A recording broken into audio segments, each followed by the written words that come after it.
We here at Mayhem Media understand the trials and tribulations of life. No matter how hard life can get. Suicide is never the answer. There's more assistance available today than ever before. If you or a loved one are suffering from suicidal thoughts, please don't try and take it on alone.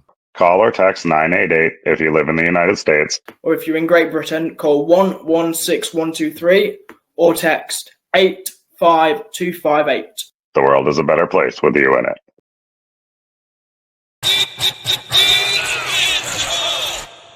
Damn!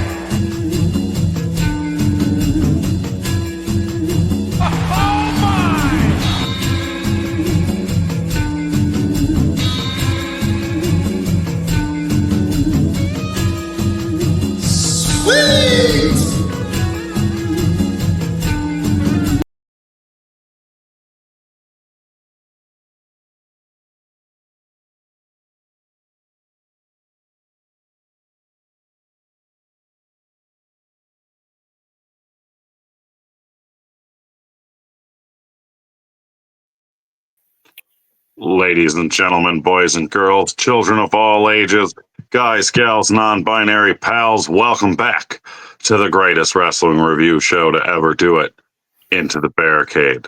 I am the last outlaw. That is my partner, the one and only, Connor Clarkson. Welcome back. How are you doing today, Connor? How's it going, my chavvy? It is cushy, mate. It is cushy. You guys enjoy our content, make sure you like and subscribe to the channel. If you want to be extra nice, you could visit our storefront page at www.bonfire.com/store/Mayhem Media Shop.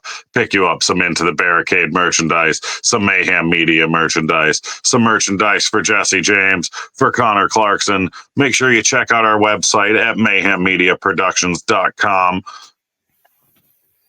Anyway, that's the sponsorship plug. Let's move right into it. Monday Night Raw, my personal opinion was kind of disappointing.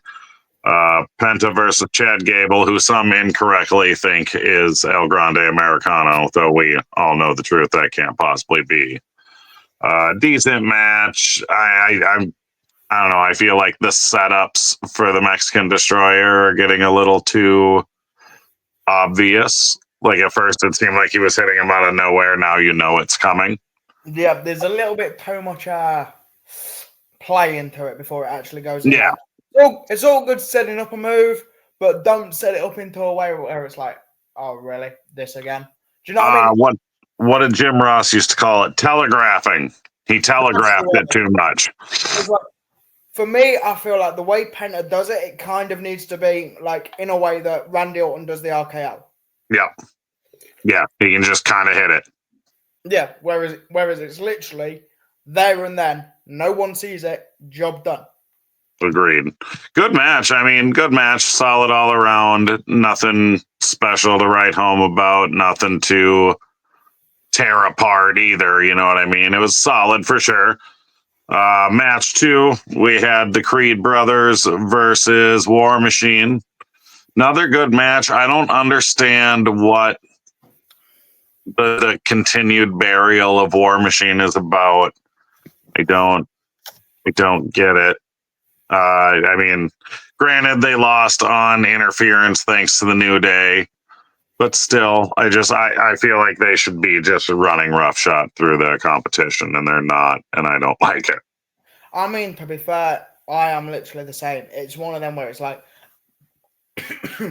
okay, so they've gone against the New Day more times than we care to remember. Do you know what I mean? It's kind of like now I don't want to say boring, but it's kind of on the line. It's played out. Do you know what I mean? It's kind of on the line of, okay, we've seen this before. They're going to get a match. There's going to be something going on. Now it's these two again. They lose, and it's again for the next PLA. And it's kind of just like they're recycling old shit. Yeah, they're running the same storyline over and over and over. Yeah, I agree. With that being said, we get to move on to what I would consider the match of the night. AJ and Finn Balor. I love the Bullet Club references they keep dropping. Yep. I feel like Finn Balor and AJ are about to start a group. I don't know if I'm reading too much into this, but I feel like Finn's going to turn on Dom. Right, that seems obvious, but I think the AJ seeds are being planted there. I don't like the idea of the two of them in a group together unless they're going to 2-man power trip it. But I also don't see. I think Finn's been buried so far. He's not in world title. See, I loved the match, right? I loved the match. Yeah, great match. AJ and Finn. Like, for me, as someone that first started watching them when it was New Japan, like, that just felt like a proper old school, nostalgic New Japan match. Yes, agreed. And with the group stuff as well, like, I'd love to see them on a 2-man power trip. But I'd also love to see Finn, AJ, Liv Morgan, and JD. You think Liv ditches Dom? Yeah, honestly, I do. Soon as he loses the title, Dom's on his own, on his arse, doing nothing but getting fat from eating too many chicken tenders. I'd still trade places with him in a heartbeat. I mean, to be fair, it's Liv Morgan. You go with Liv Morgan, at least you know you're getting weed. That's true. Moving on to, I guess, the main event of the evening would be the match we've called for the last 3 weeks being set up. Io and Rhea versus Julia and Roxanne. Honestly, solid match. Solid match. I love the friendly sportsmanship competition going on between Rhea and Io. You know, I think we were just talking about, you know, they've done War Raiders and New Day repeatedly. They've done Rio and Io repeatedly, or Rhea and Io repeatedly, but they've still somehow seemed to be able to keep that fresh. And that's probably down to the fact of it's now, instead of it being them two, it's as a tag team kind of. But it still doesn't take away from the fact that Rhea wants that fucking title. Oh, yeah, she wants it back. She's going to get it back. What I don't understand, and again, this is part of the SmackDown review, is the fact of fucking Julia was on a Raw match. But during SmackDown, she gets signed to SmackDown. Like, that I just didn't really understand. Like, why would you have a... Yeah, what was the point of building the feud on Raw to sign her to SmackDown? Legit. Like, for me, that didn't make sense. That's, you know, I don't get that either. Like, I understand she wasn't signed to SmackDown yet. Well, he obviously knew, you know, let's break down the fourth wall here. You obviously knew she was going to SmackDown a while ago. Why wouldn't you have built this feud on SmackDown, not on Raw?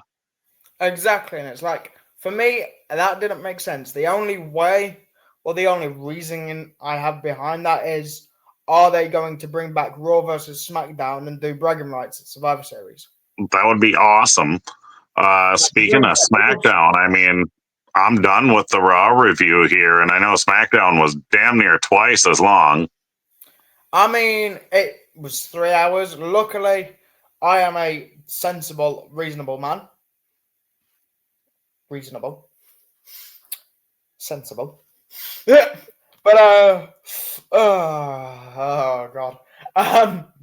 Yeah, I mean, to be fair, it was 3 hours, but when you watch the Netflix replay, it's 2 hours. So I'm like, save an hour, watch it the next day. Nice. Bliss wins the qualifier match for the Money in the Bank. Fantastic. See what she's had, 3 appearances now this year? Yep. She's had the Rumble. Yep. She had the match last week. She had the match last week. Yep. She had that little segment with Flair last week. Yep. They're going to start with her ass right to the title. She's had a segment with Flair this week and a match this week. But we're nearly halfway through the year. She's had 3 appearances. Like, for me, that pisses me off to the max. Like, you're talking someone that's come back from a very long hiatus. Huge pop at Rumble. then you've basically just fucked her over until now. Like for me, that doesn't make sense. Like, why would you bring her back at Rumble and then to not bring her back out for 3 months? Why couldn't you just have brought her out after Mania? Or brought her out as a surprise entry at Mania? Yeah. Like, for me, that's how I would have done it. But she's won the Money in the Bank. Hopefully now she gets that fucking push she deserves. Maybe that's going into a feud with Charlotte. Because the backstage segment was literally, she's got an interview. She pauses the interview, sees Charlotte, has a chat with her. Lexi's like, well, you still kind of need me because you was there for me in NXT when no one else was. No one gave me the time of day. Charlotte's like, I don't think I was.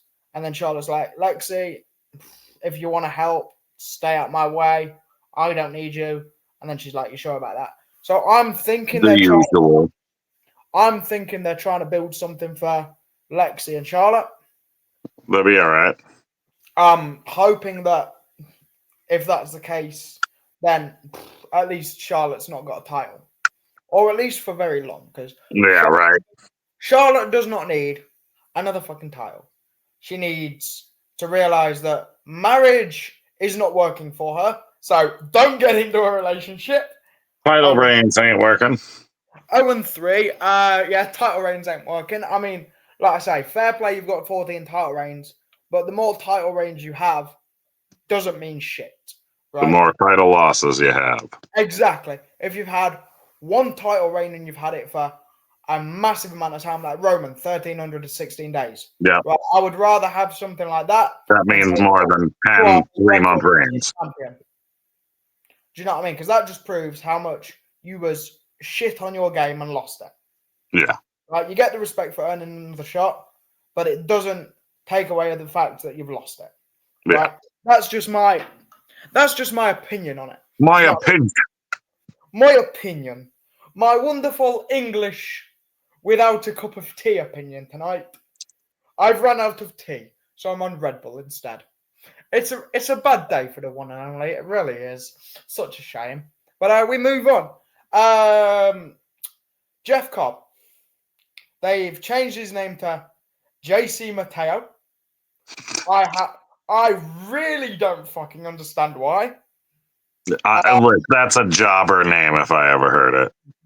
I understand the JC because it's because Jeff Cobb, but he's not Samoan. He's Filipino. I mean, I guess Yokozuna wasn't Japanese either.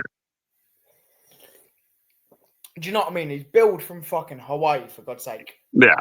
Half Filipino, half Hawaiian. There is probably from California. From California, right? Yeah. He's from Cali. He's half Filipino, half Hawaiian. No Samoan. JC Mateo just sounds like a loser name. I mean, he did have a very, I will say, fair play, he did have a very good debut match against LA Knight. Yeah, but he's a big guy. The crowd was crickets. They didn't announce his weight, so I went on to Google, and he's around the 260, 270 mark. So he's pretty much Joker Fatu, just with a little bit more bulge. Yeah. Just with a bit more bulge, right? So there is that. But honestly, don't get me wrong, good debut. Really good debut. But JC Mateo, really? It's kind of like what they did with Ricky at NXT. Yeah. It really is. How they've changed it from Ricky Starks to Ricky Saints. Like, really. I don't know. Ricky Saints doesn't sound like such a jobber, but like JC Mateo seems like he shouldn't even have entrance music and should be waiting for you in the ring to go a minute and a half. Honestly, JC Mateo just sounds like a ring announcer name or someone on fucking commentary at this point. Yeah, it does. Like, that's what I really didn't understand. Not only that, like, why did they call him Jeff Cobb when he debuted? Oh my God, that's Jeff Cobb. And now we're just supposed to pretend like he's been JC Mateo this whole time? I think that was literally just so people would recognize him from the indies. I mean, that's what I was thinking too. They did the same for Ricky. When Yeah. he debuted, it was Ricky Starks. Now it's Ricky Saints. And it's kind of Should like... have just brought him in as Matanza Cueto. I don't care. Lucha Underground ruled. Yeah. To be fair, yep. I mean, that's like AEW just calling people their legit shoot name. Yeah. You know what I mean? Like Paige, Saraya. I think Samoa Joe's probably the only one that they've kept. Right. Well, that's because nobody can pronounce his real name. Valid point. Speaking of bloodline or fake bloodline, Or because fake bloodline. for some reason people are in the bloodline that ain't even blood. Only real exception I will say for backing that is having Sami Zayn as honorary. I was going to say, Sammy Uso earned his spot, though. But they put him down as honorary. They didn't make him out to be part of the bloodline. They had it as That's honorary. right. He was the honorarius. Solo Sikoa wins the Money in the Bank qualifying match. See, again, I just don't know. Like, I really wanted it to be, what's his face? Not Ray Phoenix. Who was in that match? Was Ray Phoenix. Yeah, Ray Phoenix. Solo. Who was the fucking third person in the match? Bro, I just watched SmackDown like 3 hours ago. How the fuck am I I'm forgetting? blanking too. Google. No, you know what? Screw it. We're just going to call him the Mystery Man. It will come back to me at some point. It will come back to me at some point. But that was it LA Knight? No, LA Knight was Jacob. You know what? Screw it. I'm not bothering. Right? It should have been Ray. To be fair, Ray Phoenix would have understood. Mystery Man, I'm not going to comment because I can't remember who he is. But no, like Solo, I don't know whether they're trying to. Yeah, I don't know what they're doing with I Solo. don't know whether they're trying to do the original Bloodline gimmick where everyone had tag team titles. Not everyone had tag team titles. Everyone had some kind of title. Yeah, like. But speaking of tag teams, where the fuck have the Tongans gone? Tama Tonga's hurt. He's hurt. Is he still recovering from the Survivor Series thing? Yeah. Yeah, botch. Again, I heard they're gonna stick JC Mateo with Tonga Loa. I mean, that would work. Yeah. I don't see Jacob being in the faction that much longer. I see Jacob running that faction over. I mean, I don't know if you've seen SmackDown or seen bits of it or highlights, but the way that Jacob was eyeing up JC, he was looking that motherfucker up and down like he was a tart. Like he was lunch. Yeah, like he was a cherry bakewell tart. Or an apple crumble. Or a mince pie. Or a cheesecake. Or a treacle tart. Or sticky toffee pudding. Gross. But, bro, don't knock it until you've tried it. Next time I come over, I'll make one. Trust me. They are fucking good. But anyway, we diverge. Yeah, again, Solo really don't understand why he had to win it.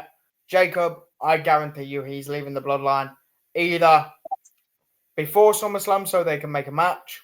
Or at SummerSlam. Yeah, or at SummerSlam or very shortly after. Right? That is just what I'm thinking they're going to do. Now, finally, the piece that I have to have on for this is Julia. Don't understand why SmackDown, like I said earlier, really don't understand why SmackDown. Like, why have a feud on Raw? Sign us to SmackDown. Again, makes no reason. Nothing more to say on that. Now, the main event.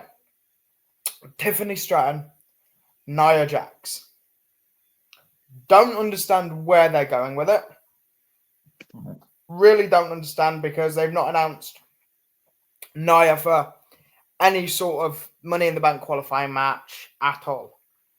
So don't understand where it's going for that. don't understand. Like, I understand kind of why it's like, okay, so the trainee has evolved. Now let me show you what I've got and use it against you. Right? Decent match, all in all. Again, solid, 10, 12-minute match.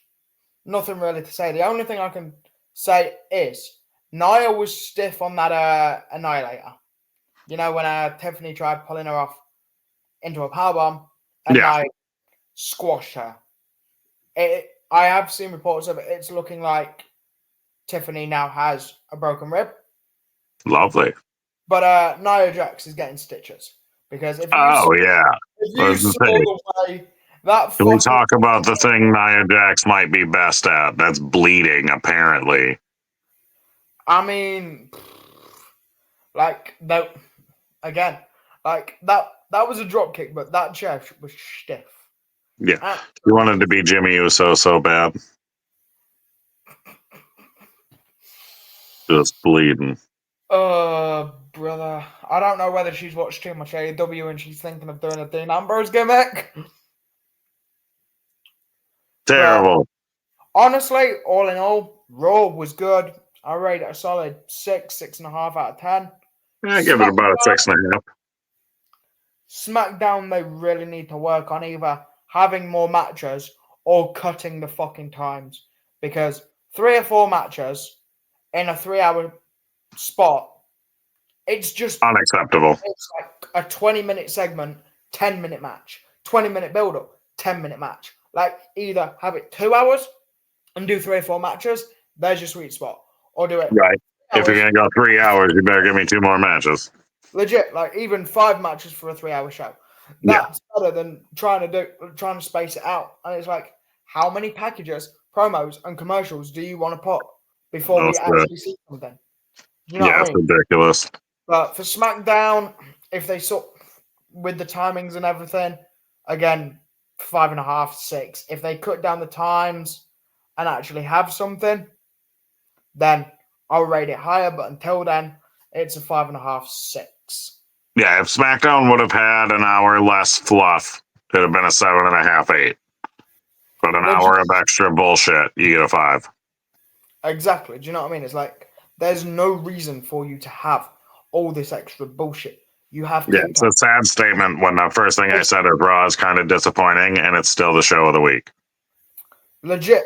And it's like, I'm not being funny, but I've watched NXT this week as well. Do you know what I mean? NXT was better than this week's fucking SmackDown. And that is saying something. LFT is probably better than this week's SmackDown. Whoa. Evolve. Bro, don't tell me about LFG unless you've seen BJ Ray and Bubba Ray Dudley have a proper fucking argument, because that shit is good. Is that over the necklace? That's over the necklace. That's over BJ Ray going into business for himself. Oh, yep. I did see the argument there. Yeah, see, that's the type of entertaining shit I want to watch. Right. But we've done the Raw review. We've done the SmackDown review. Jesse, what'd you say we take this bitch home? That only leaves one thing. It's time to roll it on home. I am the last outlaw, Jesse James. That is the one and only Connor Clarkson. I can't talk. He can't walk. This is Mayhem Media Productions.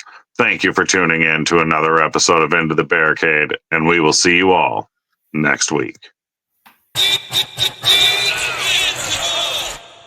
Damn!